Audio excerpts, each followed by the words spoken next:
everybody, and welcome to the Friday Night Huddle. I'm Dave Bacon. It is state semifinal weekend. Teams just one win away from heading to the state championship game and potentially fulfilling their dreams of becoming a state champion.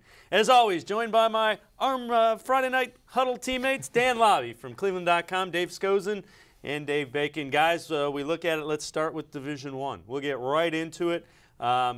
St. Ignatius, team that has been outstanding, had to go to overtime in the regional final to get here. They get Olentangy Liberty, team that's unbeaten on the year. And there you see, we're going to start with the St. Ignatius Olentangy Liberty thing in this side of the semifinal. And the other side has Pickerington Central and St. Xavier. But what jumps out to you, Dan Labbe, about this St. Ignatius Olentangy Liberty game?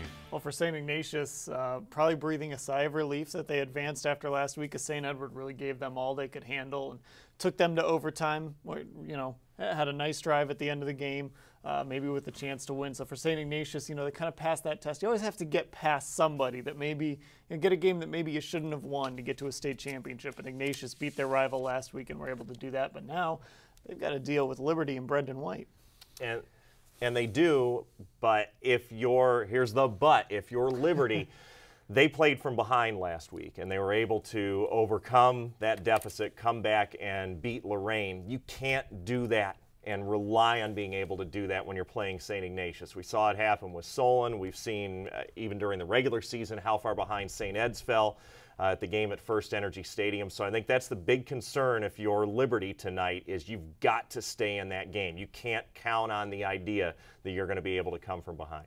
Well, the other thing that Liberty faces is they don't have arguably their best defensive player. Warner is out, and that's the son of the offensive coordinator, Ed Warner, for the Buckeyes, Ohio State. Injured, not going to play. He's a middle linebacker. He's a very good defensive player. And you don't want to face St. Ignatius without your best defensive player. The way that team runs the football and can match up if you decide to cheat and bring extra people in the box, Pat Ryan can throw the football. So that's another challenge, but Liberty hasn't lost a game all year. So, you know, there's a reason they were ranked high all year long. You know, you mentioned Brendan White. He missed some games. Now Warner's out. It's a team that's done whatever it's needed to do to win. Challenge very big, though, tonight. Yeah, St. Ignatius just always poses problems. That big offensive line, you mentioned Pat Ryan. Obviously, Ignatius would love to run the ball. They've kind of been riding Mark Babinski for a while with Jimmy Andrews out with an injury, and he's done a great job. And they want to ride that offensive line. But if they need to, Ryan can throw the football a little bit. He's a dual-threat quarterback, too, so he can beat you with the run. He can beat you with the pass. St. Ignatius just has talent all over the place. Been through the battles already. It's going to be a really stiff test for Olentangy Liberty. And I think a lot of the time when you talk about having been through the battles, you think about, oh, well, they got past St. Ed's last week and it was overtime, and now do they relax too much? Is there a letdown? But I think with Chuck Kyle, he's going to have his team ready to go. And the most interesting stat I think that any of us saw this week, or at least from what I feel is one of the most interesting, is the last time St. Ignatius did not make the playoffs prior to last year was 2010. They came back and won the state championship the next year. So last year they didn't make the playoffs. Now they're 2 wins away from winning the state championship again. And you know that, I mean, if you're Chuck Kyle, you don't have the success that you've had over time and not be some sort of a master psychologist. So there, I would say with most teams there is that danger of, like you said, they can look and say, oh, it's Liberty, we can relax. But it doesn't seem like Coach Kyle's going to let that happen. Well, and you know, you mentioned riding Babinski. The guys they're riding are Darian Kennard, left tackle. Yeah. He's 6'6", 315. John Jameson, or Jack Jameson as he goes by, 6'2", 260.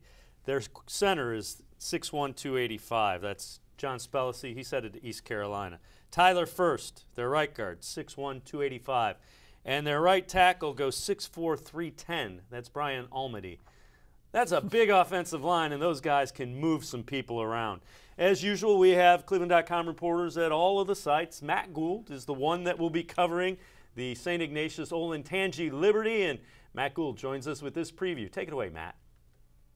This is Matt Gould for cleveland.com and Friday Night Huddle checking in from Arlen Field here in Mansfield, where the St. Ignatius Wildcats with a 12-1 record are taking on the unbeaten Olentangy Liberty Patriots for a trip to Columbus here in the Division I state semifinals. Now, of course, last week both teams came off of come-from-behind wins in the second half. Of course, Ignatius, as we all know, was up against St. Edward, needed overtime to hold off the Eagles 38-31. It was only their second game this season. They've been kept within a touchdown. Their other one was an overtime loss up in Detroit early in the season against Detroit Central Catholic. Looking at Olentangy Liberty, of course, they have not lost all the season, 13-0.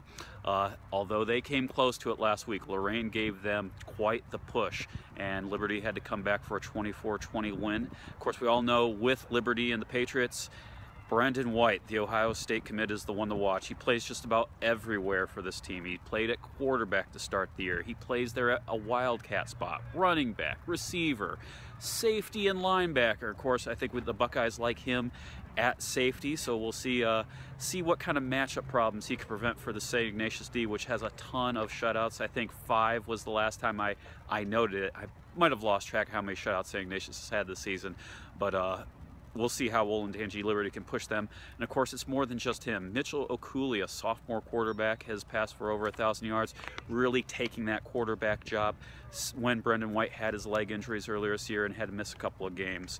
Matt Webb is their leading rusher. Of course, you know, as much as White does, he is not their leading rusher. Matt Webb is a name to watch tonight. Also, Johnny Wiseman. They've got a couple of receivers as well.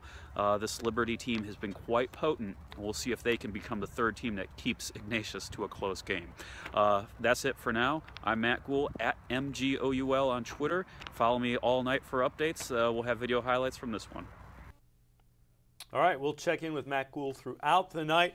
We're going to take a quick break. When we come back, we'll preview the other Division I regional or state semifinal, actually. It's Pickerington Central and Xavier.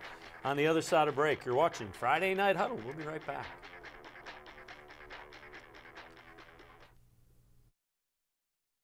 Just as athletes need proper sleep for optimum performance, so